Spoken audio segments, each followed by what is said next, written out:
Vamos lá, nas dicas. Dicas de elaboração da dissertação. Os verbos, como eu já falei, sempre na terceira pessoa para a primeira pessoa do plural. Você vai evitar o uso de eu. Eu acho, que eu toda hora falo, né? Eu acho.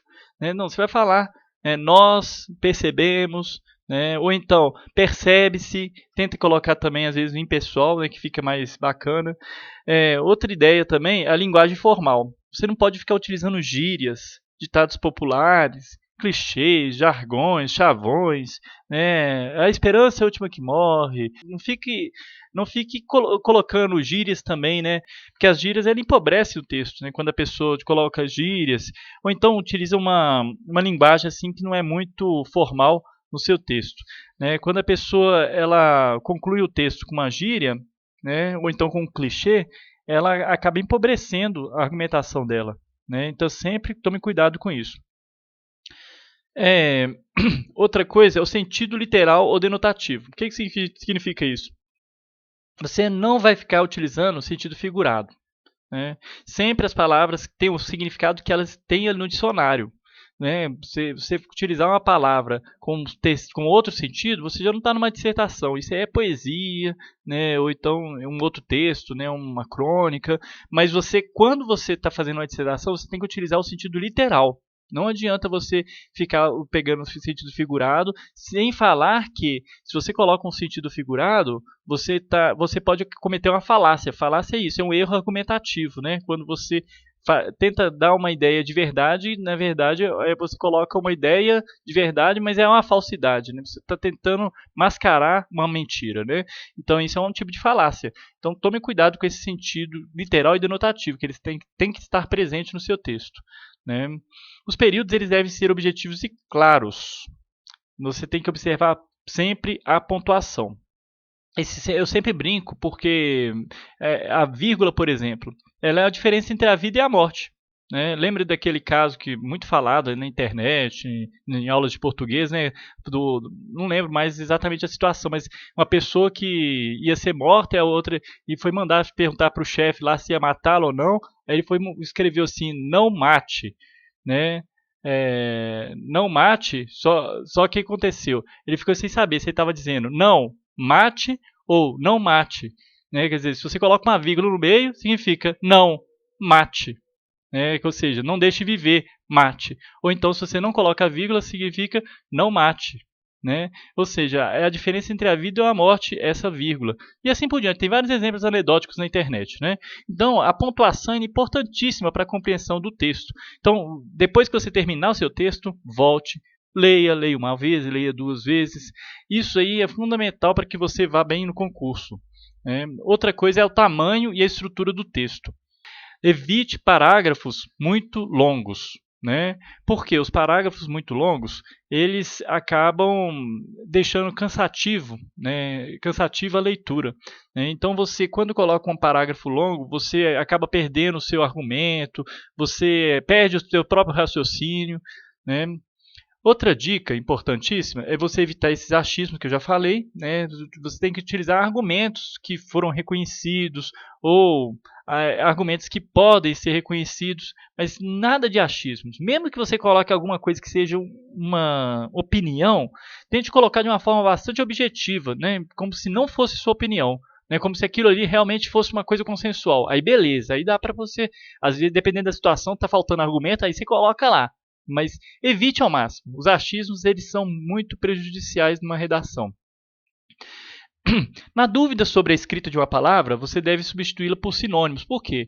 Porque é melhor você colocar uma palavra, às vezes mais simples ou menos bonita, né?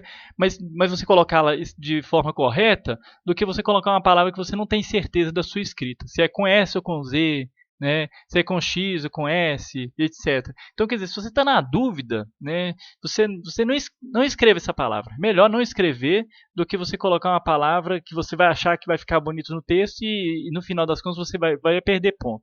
Então coloque, sempre vai substituindo por sinônimos. Vai pensando no sinônimo aí que você substitui a palavra, né? Outra coisa, pense como se você fosse um jornalista. Você está tentando convencer o seu leitor do seu ponto de vista. Você é um editor, uma coluna de jornal. Você vai lá, você é um escritor e está tentando convencer as pessoas daquilo ali e você tem a razão. né? Você está dissertando, você tem a razão naquilo que você está falando, você tem conhecimento. Ah, mas eu não tenho. Esquece isso, porque você está no momento de dissertação. Querendo ou não, você tem que mostrar que tem conhecimento daquilo, né? E é interessante que, em geral, as dissertações, em concursos públicos pelo menos, elas são sempre antecedidas de um texto que fundamenta, né, que as fundamenta. Então você acaba tendo uma facilidade maior de argumentar, porque você já tem os argumentos ali presentes e tudo. E às vezes até a prova também, durante a prova você vai formulando algumas ideias, né? Então já aconteceu concursos públicos mesmo que eu já percebi que as questões levavam a gente a refletir sobre uma coisa que ia aparecer lá na frente na redação, né? Então isso aí é uma dica também que eu coloco para vocês. Vamos pensar um exemplo de dissertação possível, né? Por exemplo, a problemática do aumento da violência no Brasil. Na introdução, você pode falar, por exemplo, sobre a constatação do aumento da violência no Brasil, conforme dados do IBGE, ou dados da Polícia Civil, dados da Polícia Militar, e etc. Assim, assado. Ou então, conforme já é visível através dos noticiários, etc. A introdução já está colocada. Você está colocando a problemática do aumento da violência no Brasil. Ou seja, quando você fala disso, mas isso, eu tenho que colocar o quê? O argumento. Assim, às vezes nem precisa. Nesse caso precisa. Qual que é o seu argumento inicial? Na verdade, às vezes você está querendo o quê? Uma alternativa para a diminuição do aumento da violência no Brasil. Se você está colocando o aumento da violência como um problema, logo, então você está buscando uma alternativa, né? Então, no desenvolvimento, você tem que se fazer algumas perguntas. Essas perguntas podem aparecer no texto ou podem ficar só na sua cabeça, né? É interessante também, você rascunhe sempre alguma coisa antes de começar efetivamente a escrever. Você vai rascunhando ali coisas que vão te lembrando, te remetendo ao texto, né? Você vai fazendo uma chuva de ideias, né? Um brainstorm, né? Você vai fazendo essa tempestade de ideias e aí você vai buscando ideias que vai para formular a sua redação, né? Então, por exemplo, no desenvolvimento, quais são as causas do aumento da violência no Brasil? Quais são as soluções já tentadas para combatê-la? Quais são as soluções sugeridas atualmente que não resolveriam o problema e por que elas não resolveriam? Ou por que não resolvem, né? E na conclusão, você pode colocar aí o seu argumento. Olha, quais as soluções poderiam ser tentadas para diminuir a violência no Brasil, né? E, detalhe, essa pergunta que eu coloquei aí é uma pergunta que já tem que ter resposta. Quais são as soluções? Você pode colocar ela como retórica, sim, mas você tem que dar a resposta para ela. Então, tendo em vista os problemas apontados anteriormente, quais soluções poderiam ser tentadas a fim de diminuir a violência no Brasil? Aí você responde, seria isso, aquilo, né? Então essa é uma possível forma de você dissertar. E é interessante que sempre a conclusão tem que voltar lá no argumento inicial, né? Outra forma seria essa. Você vai lá falar sobre uma constatação do aumento da violência no Brasil e sua possível solução, né? Você lá no início já tenta colocar essa solução logo na sua argumentação inicial. Olha, percebemos que o aumento da violência no Brasil, mas não foi tentado tal coisa sem esse assado. Aí lá no desenvolvimento você vai colocar, por exemplo, o que foi tentado? O argumento 1. A redução da maioridade penal não seria viável, ou seria por causa disso, ou não seria por causa disso daquilo. Né? O argumento 2, distribuição de renda, tal, isso aí é o discurso social da violência, né? A distribuição de renda também, sei o que, etc., ou não, né? O argumento 3, as ações de prevenção, ou então todas essas.